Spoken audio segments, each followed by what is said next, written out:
The world has never stopped moving forward, building skyscrapers over 100 stories tall, sending data to the other side of the planet in a single second, and launching probes to the moon, hundreds of thousands of miles away. But numbers only tell part of the story. What really matters is turning that potential into reality. So how is Korea shaping that potential into real world? Let's find out right here on What's Pop in Korea.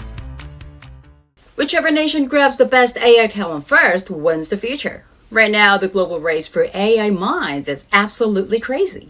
And in the middle of this battle, one of Vietnam's top students made a shocking choice, picking Korea over both the US and Japan. The star of this story is 18-year-old Hoang Huong Giang. She tied for the top spot on Vietnam's college entrance exam this year, scored a perfect SAT, and secured an IELTS 8.0. With credentials like these, she easily could have gone to any elite university in the US. Instead, she chose Korea's KAIST, the Korea Advanced Institute of Science and Technology. So why Korea? She pointed to Korea's safe living environment, its familiar culture and food, and classes taught entirely in English. But above all, the biggest draw was the close partnership between universities and tech companies. She loved that she could immediately apply what she learned in the classroom directly to the real world. And she's absolutely right. Korea spent years connecting universities with tech giants, especially in semiconductors and AI. By turning research directly into real business, the country is rapidly sharpening its edge in the global AI race. The proof is in the data. According to Stanford's AI Index 2026, Korea now ranks number 1 in the world for AI patents per capita. Away from the lab, Jiang loves listening to K-pop like Twice and Tiara and enjoys reading Korean webtoons. But her ultimate dream is to become a researcher developing AI that truly benefits society. A top global talent choosing Korea. That might just be the best proof of Korea's AI power today. What is the toughest market in the world to break into? Have a guess. It's defense, especially the NATO market, which demands the highest tech standards, absolute trust, and flawless supply chains. But recently, Korea has started knocking on the door of this massive market. At the recent NATO summit in Ankara, Turkey, Korea actively expanded its horizon in the defense sector. The most significant milestone was the launch of negotiations for a framework agreement on procurement between Korea and NATO. Once finalized, this agreement will establish a vital institutional foundation for Korean defense companies.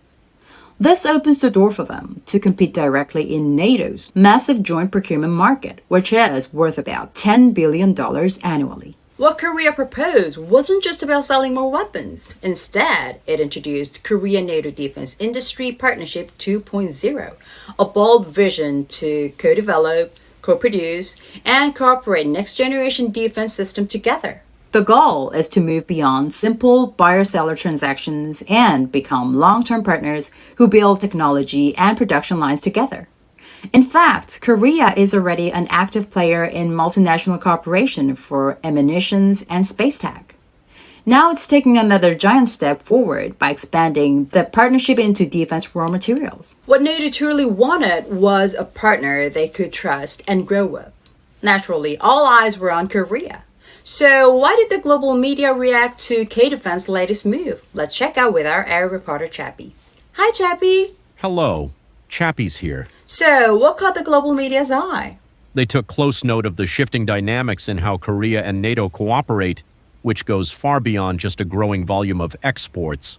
Reuters, the global news agency, reported that Korea is looking to move beyond simple arms exports and transition into a new stage of cooperation, one where they jointly research and produce advanced weapon systems with NATO.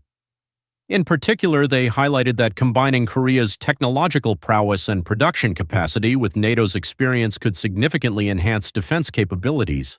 In short, the consensus is that K-Defense is expanding its role, moving past mere exports to become a key partner in co-designing global security. Thank you, Chappie. My pleasure. See you next time. After all, true defense power isn't just about performance. It's about keeping promises, ensuring quality, and delivering on time. With these negotiations, we hope Korea steps beyond being just a top-tier builder and begins its new chapter as a trusted partner.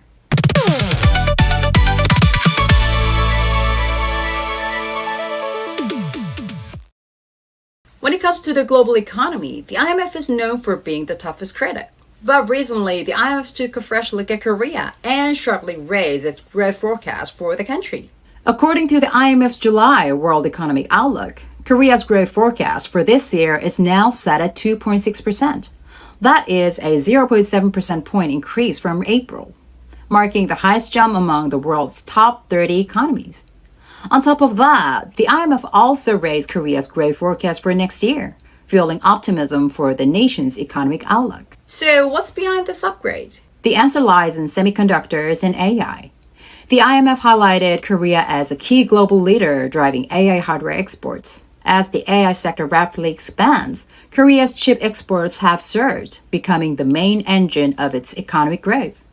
More importantly, the IMF highly praised Korea for leveraging these high-tech industries to overcome global headwinds, like rising energy prices driven by tensions in the Middle East. When the global economy is uncertain, preparing for the future is everything. This IMF upgrade shows that Korea's investments are paying off, once again proving the strength and potential of its economy. So that was all for today. Which story did you like the most? If you like this video, please hit the subscribe and like button, and feel free to leave your comments down below. Thank you for watching. I'm Lumi K, and I'll see you on the next one. Bye!